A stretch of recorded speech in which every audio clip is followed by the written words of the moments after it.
Assalamualaikum warahmatullahi wabarakatuh. Halo guys, balik lagi bersama gue Aray di ENE Production.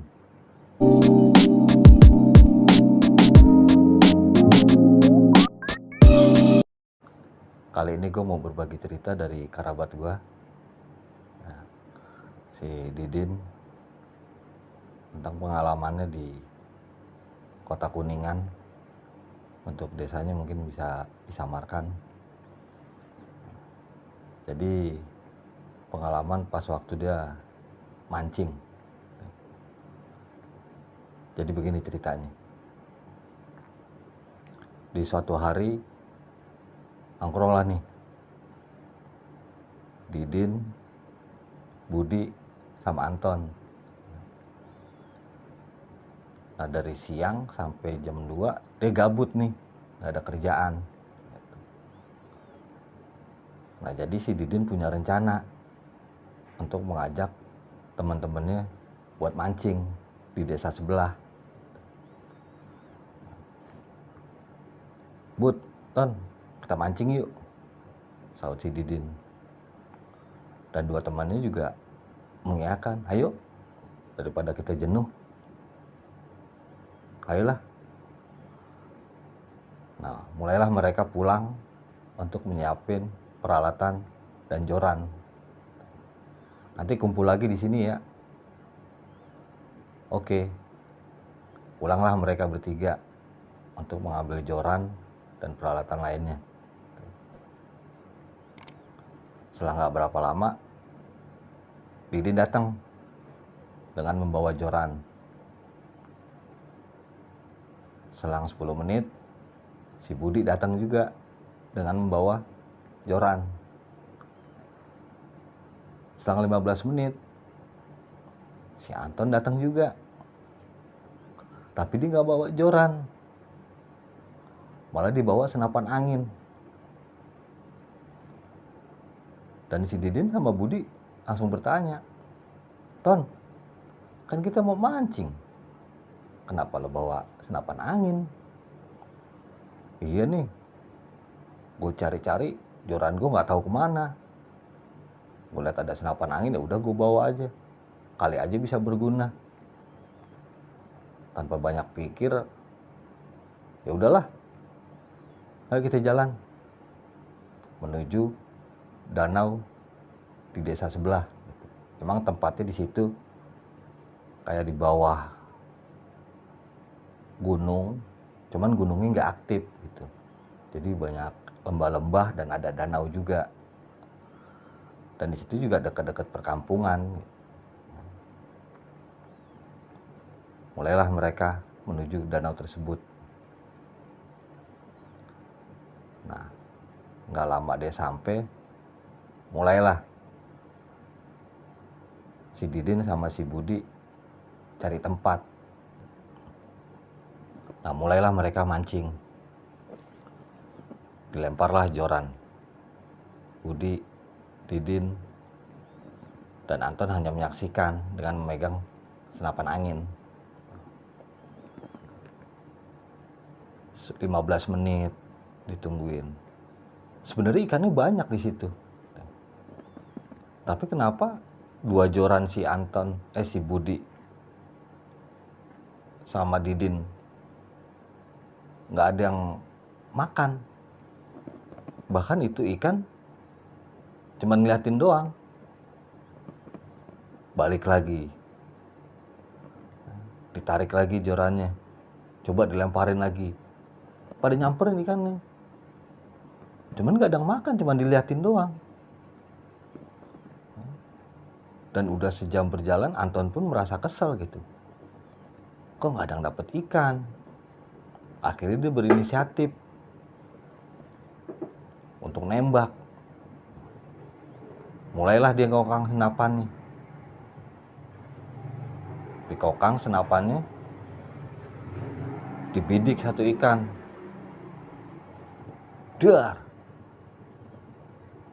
Tapi kok nggak ada mati. Si Anton juga bingung. Bidikan gue pas, kena, tapi kok nggak ada mati. Dia coba lagi, dikokang lagi, dibidik lagi. Duar. Masih Anton bingung. Ini kenapa ya? Tembakan gue pas, tapi kok nggak ada yang kena. Penasaran sekali lagi dikokang sama dia. Dibidik lagi. Lumayan juga nggak jauh, deket gitu. Ikan pun juga pada kelihatan. Dibidik lagi, tembak lagi. Duar. Dan sama aja, nggak ada yang mati. Akhirnya waktu berjalan, udah merasa capek, ikan nggak dapet, dan waktu juga udah hampir 5:30. Akhirnya si Didin bilang, udah yuk ah, capek, nggak dapet ikan, nggak ada hasil, kita pulang aja. Si Budi sama Anton pun juga, ya udah ya balik. Akhirnya pulanglah mereka bertiga tanpa dapat hasil ikan, satu pun nggak dapet. Pulanglah mereka. Nah, keesokan harinya si Anton meriang. Si Didin sama si Budi pun ngeliat gitu, main ke rumahnya temennya meriang ya kan. Tanyalah sama si Didin sama si Budi, kenapa lo Ton? Meriang badan gue nih, mungkin kecapean kali. Tapi gak apa-apa kan? Mudah-mudahan gak apa-apa. Dan di hari kedua, ternyata Anton masih sakit. Cuman ada yang dia rasain di daerah perut, seperti ada yang nusuk-nusuk jarum. Dengan kabar kayak gitu, si Didin sama si Budi ke rumah Anton lagi. Ingin mastiin apa yang terjadi dengan Anton. Kenapa lu Ton? Gak tahu nih gua, jawab Anton. Di perut gua kayak ada yang nusuk-nusuk kayak jarum. Akhirnya si Didin sama si Budi ngusulin ke orang tuanya Anton untuk coba berobat ke dokter. Akhirnya orang tuanya Anton pun mengiyakan, pergilah mereka ke dokter untuk cek medis. Sampainya di dokter, diperiksa, dan dokter bilang nggak ada diagnosa apa-apa dan nggak ada penyakit. Nah ini si Didin sama si Budi bingung, dan Anton pun bingung. Kenapa ya? Nah yang ada di benaknya si Didin, mungkin kejadian 2 hari yang lalu nih. Karena apa? Si Anton rusuh nembakin ikan yang ada di danau. Tuh. Ya kan? Udah dibawa pulang lah. Akhirnya keesokan harinya, si Didin sama si Budi ngerencanain untuk kembali lagi ke desa itu. Cuman dia nggak ke danaunya. Dia ke penduduk setempatnya. Dia nyari orang yang dituakan di situ, atau bisa dibilang karuhun lah. Assalamualaikum. Karuhunnya menjawab, Waalaikumsalam. Ada apa dek? Ini pak, teman saya sakit. Karuhunnya kan bingung.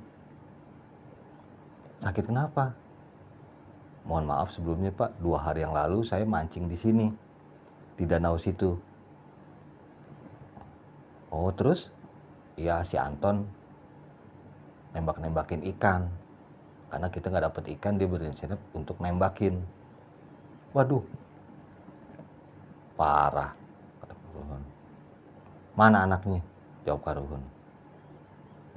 Ada pak di rumahnya. Coba bawa ke sini. Pulanglah si Didin sama si Budi untuk menjemput Anton buat dibawa ke tempat Karuhun itu. Nah, jelang gak berapa lama, sampailah dia di desa tempat danau itu. Ini pak, dicek dengan karuhun setempat itu. Oh ya udah, yuk dibawa lagi ke danau tempat mereka mancing 2 hari yang lalu. Dengan sajen-sajen, entah apa yang dilakukan oleh karuhun itu, mungkin dengan cara minta maaf atau sejenisnya lah, karena udah berbuat rusuh di danau angker itu. Dan setelah selesai, diambillah air danau, dituangin ke tubuhnya si Anton, terus diusapin. Setelah selesai, karuhunnya mesen, "Adek-adek, kalau mancing di sini hati-hati, karena ini tempatnya angker. Dan kalau mau mancing pun misi-misi dan minta, karena di sini ada penunggunya." Gitu bilangnya karuhun. Si Budi sama si Didin pun ngangguk, gitu. Karena perbuatan mereka ya tanpa disadari udah mengganggu, apalagi dengan nembak-nembakin. Pulanglah mereka. Selang besokannya, alhamdulillah Anton sembuh. Gak ada lagi rasa sakit yang ada di perutnya seperti tusuk-tusuk, hilang. Gitu. Dan Anton pun mulai sadar, oh iya, perbuatan gue salah. Mengganggu dengan cara menembak. Ya mungkin itu aja guys, cerita yang bisa gue sampein. Ya mudah-mudahan dari cerita ini bisa diambil hikmahnya. Kalau ada yang mau kirim-kirim cerita, video, atau yang lainnya, bisa kirim ke email yang ada di deskripsi. Ya, cek aja kolom deskripsinya. Sekian dulu cerita dari gua. Salam. Peace.